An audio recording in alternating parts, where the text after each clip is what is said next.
Hi guys, welcome back to our channel. So ఇవాళ వచ్చేసి నేను మానస సరోవర్కి అయితే విజిట్ చేశాను.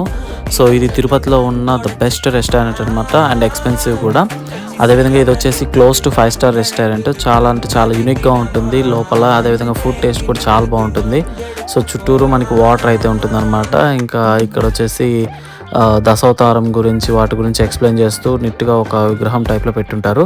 ఫస్ట్ అయితే వెళ్ళిన వెంటనే మాకు డిన్నర్కి అప్పడాలు ఇచ్చారు. ఇంకా నేను వచ్చేసి చికెన్ ఆర్డర్ చేశాను, చిల్లీ చికెన్. అండ్ అదేవిధంగా దీంతో పాటు నేను చికెన్ బిర్యానీ ఆర్డర్ చేసుకున్నాను అనమాట. చిల్లీ చికెన్ అయితే నాకు అంతగా టేస్ట్ నచ్చలేదు. సో నా ఫ్రెండ్ వచ్చేసి వెజిటేరియన్, అందుకనేసి తనకి పిజ్జాను అదేవిధంగా మిల్క్ షేక్ ఆర్డర్ చేసుకున్నాడు. సో ఫైనల్గా నాకైతే చికెన్ బిర్యానీ ఆర్డర్ చేసుకున్నాను. సో చికెన్ బిర్యానీ టేస్ట్ అయితే నాకు చాలా బాగా నచ్చింది. చిల్లీ చికెన్ అయితే యావరేజ్ అనమాట. So compare to Manasa Sarovar other restaurants best chilli చికెన్కి. బట్ బిర్యానీ అయితే మాత్రం చాలా అంటే చాలా బాగుంది. సో నాకు బిర్యానీ టేస్ట్ చాలా బాగా నచ్చింది. ప్రైస్ కూడా కొద్దిగా ఎక్స్పెన్సివే, బట్ టేస్ట్ అయితే ఓకే అనమాట. Thank you so much.